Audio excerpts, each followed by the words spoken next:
ಹೌದು ಸ್ವಾಮಿ. ನಮ್ಮನ್ನು ಕಂಡಾಗ ಜನರೆಲ್ಲರೂ ಕರೆಯುವುದು ಶಕುನಿ, ಕೀಚಕ, ಕೌರವ, ಮಾಗಧ ಎನ್ನುವುದಾಗಿ. ಸಂತೋಷವಾಗಿ ನಾನು ಒಪ್ಪಿಕೊಂಡಿದ್ದೇನೆ. ಯಾಕೆ ಗೊತ್ತಾ? ಈ ವರ್ತಮಾನ ಕಾಲದಲ್ಲಿ ಅವರಿಗೆಲ್ಲ ನ್ಯಾಯ ಕೊಡುವುದಿದ್ರು ನಾನೇ ಎನ್ನುವುದು ಸ್ವತಃಸಿದ್ಧವಾದ ಮಾತು. ಆದ್ದರಿಂದ ಆ ಮಾತನ್ನು ನಾನು ಒಪ್ಪಿಕೊಂಡಿದ್ದೇನೆ. ರಾಮನೋ ಕೃಷ್ಣನೋ ದೇವರಾಗುವುದಕ್ಕೆ ಹಲವಾರು ಜನರು ಪ್ರಯತ್ನಿಸಬಹುದು. ಆದರೆ ಕೀಚಕನೋ ಮಾನವನೋ ಕೌರವನೋ ಆಗುವುದಕ್ಕೆ ನಮ್ಮಂತ ಬೆರಳೆಣಿಕೆಯ ಜನರು ಮಾತ್ರ ಮುಂದಾಗುವುದು.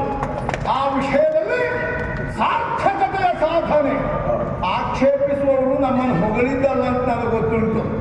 ನಾವು ನಡೆದು ಬಂದ ದಾರಿ ಸರಿಯಿಲ್ಲ ಎನ್ನುವುದನ್ನು ಪರೋಕ್ಷವಾಗಿ ಸೂಚಿಸುವುದಕ್ಕೆ ಇಂಥವರ ಹೆಸರನ್ನು ಹೇಳಿದ್ದಾರೆ. ಅದನ್ನೇ ಹೊಗಳಿಕೆ ಎನ್ನುವುದಾಗಿ ನಾನು ಸ್ವೀಕರಿಸಿದ್ದೇನೆ. ಎಲ್ಲಿ ದೌರ್ಬಲ್ಯ ಎನ್ನುವುದಾಗಿ ಜನರು ಗುರುತಿಸ್ತಾರೋ ಆ ದೌರ್ಬಲ್ಯದಲ್ಲಿ ನಮ್ಮ ಪ್ರಾಬಲ್ಯವನ್ನು ಮೆರೆಸಿದ್ರೆ ತಪ್ಪೇನು ಅಂತ ಕೇಳ್ತೇನೆ. ನಮ್ಮ ಪರಿಚಯ ಆಯ್ತಾ? ಓ, ನೀವು ಇತ್ತೀಚೆಗೆ ಹೊಸಬರು ಅಂತ ಕಾಣಿಸ್ತದೆ. ಹಳಬರಿಗೆಲ್ಲ ನಮಗೆ ಗೊತ್ತುಂಟು ನಾವು ಯಾರು ಅಂತ. ಸ್ವಾಮಿ, ಇಲ್ಲಿಯ ಮಹಾಮಂತ್ರಿಗಳಿಗೆ ಮಗ ನಾನು. ವಿರಾಟ ಕುಮಾರ ಎನ್ನುವುದು ನಮ್ಮ ಹೆಸರು. ಹೇಳಿಕೊಳ್ಳುವುದಕ್ಕೆ ದೊಡ್ಡ ಹುದ್ದೆ ನಮಗೇನಿಲ್ಲ, ಕೆಲಸ ಅಂತೂ ಮೊದಲೇ ಇಲ್ಲ. ಹಾಗಾದ್ರೆ ಕೆಲಸ ಯಾವುದು? ಅಪ್ಪ ಮಾಡಿದ್ದದ್ದು ಸಾಕಷ್ಟು ಉಂಟು, ಅದನ್ನು ಬೇಯಿಸುವುದಕ್ಕೊಂದು ದಾರಿ ಬೇಕಲ್ಲ. ತಿರುಗುವುದು, ತಿನ್ನುವುದು, ಆಮೇಲೆ ನಮಗೆ ಬೇಕಾದಂತ ಪ್ರಾಯಕ್ಕೆ ಬೇಕಾದಂತ ಅನುಕೂಲತೆಯಲ್ಲಿ ನಾವು ಕಾಲ ಕಳೆಯುವುದು. ಹೀಗೆ ಕಾಲ ಕಳೆಯುತ್ತಾ ಇದ್ದಾಗ ಆಸ್ಥಾನದಲ್ಲಿ ಕಂಡನಲ್ಲ ಚೋದ್ಯ, ಕಂಡನೇ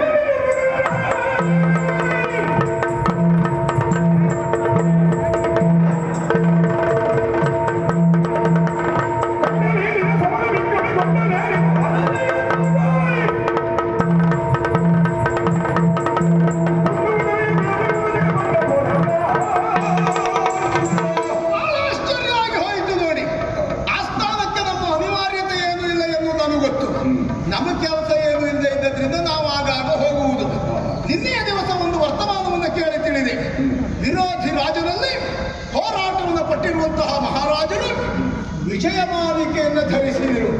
ಅಂದರೆ ಹೋರಾಟದಲ್ಲಿ ಜಯ ಗಳಿಸಿದ್ದಾರೆ. ಹಾಗಾಗಿ ಆ ಉತ್ಸವವನ್ನು ಆಚರಿಸುವುದಕ್ಕೆ ವಿಜಯೋತ್ಸವ. ನಾಡಿಗೆ ನಾಡೆ ಸಂಭ್ರಮದಿಂದ ಕುಣಿದಾಡುತ್ತಾ ಇದೆ. ಮಹಾರಾಜರಿಗೆ ಜಯ ಸಿಕ್ಕಿದೆ ಎನ್ನುವ ಕಾರಣಕ್ಕಾಗಿ ಎಲ್ಲರೂ ಹರ್ಷತುಂದಿತರಾಗಿದ್ದಾರೆ.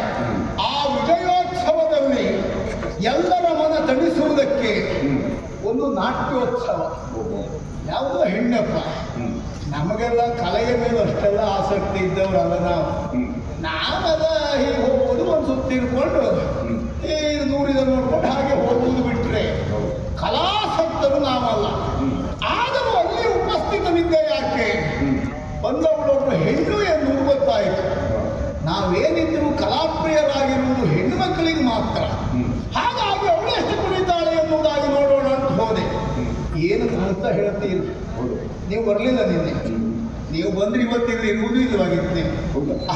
ಅಂತ ಕುಣಿತ ಅಯ್ಯ, ಒಂದು ಮಾತಾಡಿಸಬೇಕು ಅಂತ ಬಹಳ ಆಸೆ ಪಟ್ಟಿದ್ದೆ. ಎಲ್ಲಿ ಮಾಯ ಆಗಿ ಹೋದ್ರು ಎನ್ನುವುದು ಗೊತ್ತಾಗಲಿಲ್ಲ. ಆಮೇಲೆ ವರ್ತಮಾನ ಗೊತ್ತಾಗಿದೆ. ರಾಜರ ಆಶ್ರಯದಲ್ಲೇ ಇಲ್ಲೇ ಇದ್ದಾಳೆ. ಅಲ್ಲಿಗೆ ಬಂದವಳು ನಮಗೆ ಸಿಗದೆ ಹೋಗ್ತಾಳ?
ಸುಖಭಾಷಿಣಿ ಸುಖಭಾಷಿಣಿ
ಕಮಲದಳ ಸೇರಿ ಕಮಲದಳಲೋ ಜರಿ ಕಮಲ ರಾಣಿ ಮೂಗರಿ ಪ್ರಪಗಂ ಸಗಾಮಿನಿ ಪ್ರಪಗಂ ಸಗಾಮಿನಿ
ಕೈ ತೋರಿಸಿದಲ್ಲಿ ನಿಲ್ಲುವುದಿಲ್ಲ ಅದನ್ನು ಗೊತ್ತುಂಟು. ಕೈ ತೋರಿಸಿದಲ್ಲೆಲ್ಲ ನಿಲ್ತದೆ ಅಂತಾದ್ರೆ ಸರಿ ಇಲ್ಲದ್ದು ಅಂತ ಯಾವಾಗಲೂ ಹಾಗೆ ಕೈ ತೋರಿಸಿದಲ್ಲಿ ನಿಲ್ಲುವುದು ಅಂತ ಬರೆದು ಹಾಕಲಾರಲ್ಲ. ಅಲ್ಲೆಲ್ಲ ಬಿಡುವುದು ಯಾವುದು? ಎಲ್ಲಿ ಬೇಕಾದ್ರೂ ನಿಂತ್ಕೊಂಡಿರುವುದನ್ನೇ ಅದಕ್ಕೆ ಬಿಡುವುದು. ಅವ್ಯವಸ್ಥೆಯಲ್ಲಿ ವ್ಯವಸ್ಥೆಯನ್ನು ಕಂಡುಕೊಳ್ಳುವುದು ಅಂದ್ರೆ ಹಾಗೆ. ಹೋಗ್ಲಿ ಬಿಡು. ನಿನ್ನನ್ನು ನಾನು ಕಾಣುತ್ತಾ ಇರುವುದು ಇದು ಪ್ರಥಮ ಅಲ್ಲ, ಮೊದಲು ನೋಡಿದ್ರ? ಇದು ಎರಡನೇ ಬಾರಿ. ಇದು ಎರಡನೇ ಬಾರಿ. ಹೌದಪ್ಪ. ಪ್ರಥಮ ನೋಡಿದ್ರಿ ನಿನ್ನೆ ಅಂದ್ರೆ ಆಸ್ಥಾನದಲ್ಲಿ ನಾಟ್ಯ ಮಾಡುವ. ಹೌದಪ್ಪ. ಅಲ್ಲಿ ನಿಲ್ಲಿಸಿರಿ. ಅಯ್ಯೋ, ನಾನು ಎದುರುಗಡೆಯಿಂದ 3ನೇ ಸಾಲಿನಲ್ಲಿ ನಾನಿದ್ದೆ. ಹೌದಾ? 3ನೇ ಸಾಲಿನಿಂದ 9ನೇ ವ್ಯಕ್ತಿ ನಾನಾಗಿದ್ದೆ. ಅದು ನನ್ನದೊಂದು ಅಭ್ಯಾಸ ಇತ್ತು. ನಾಟ್ಯ ಮಾಡುವಾಗ ಎದುರುಗಡೆ ಯಾರು ಕುಳಿತಿದ್ದಾರೆ ಅದನ್ನೆಲ್ಲ ನೋಡ್ತಾ ಇರಲಿಲ್ಲ. ನನ್ನ ಕೆಲಸ ಎಷ್ಟಷ್ಟು ಮಾಡಿ ಬರುತ್ತೆ. ನಿಮ್ಮಂತ ಕಲಾವಿದರ ಲಕ್ಷಣವೇ ಹಾಗೆ. ಕಲಾವಿದರ ಪರಿಚಯ ಅಭಿಮಾನಿಗಳೆಲ್ಲರಿಗೂ ಇರ್ತದೆ. ಹಾಗಂತ ಅಭಿಮಾನಿಗಳೆಲ್ಲರ ಪರಿಚಯ ಕಲಾವಿದರಿಗೆ ಇರುವುದಿಲ್ಲ. ಬಿಡುವುದಿಲ್ಲ, ಗದ್ದ ಬೇರೆ.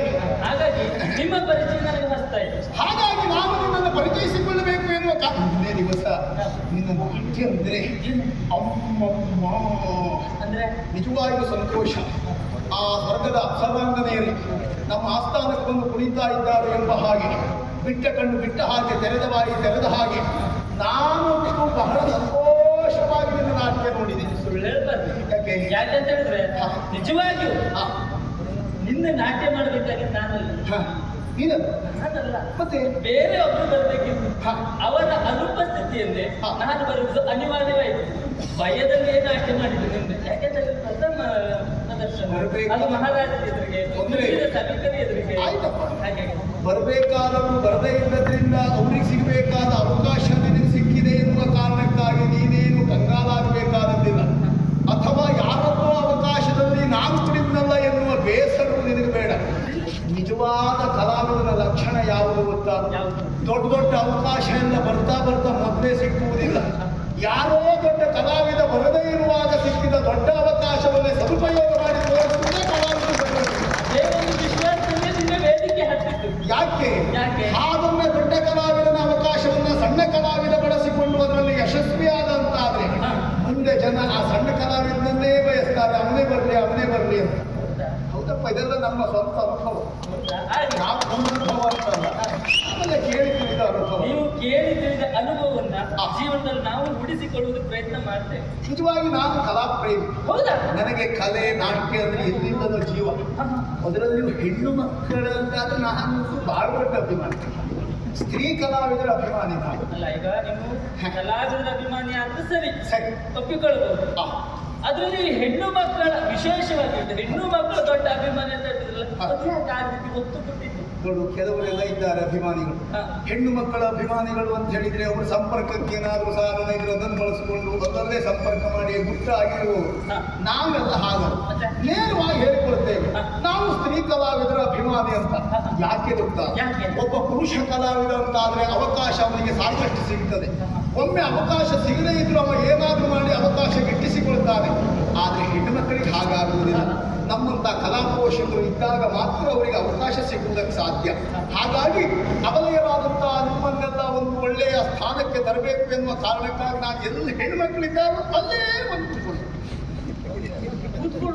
ಅಂದ್ರೆ ನೋಡು ಹಾಗೆ ಎಲ್ಲ ಹೆಣ್ಣುಮಕ್ಕಳು ರಂಗದಲ್ಲಿ ವಿಶ್ರಮಿಸ್ತಿದ್ದಾರೆ, ಪ್ರದರ್ಶನ ನೀಡ್ತಾ ಇದ್ದಾರೆ.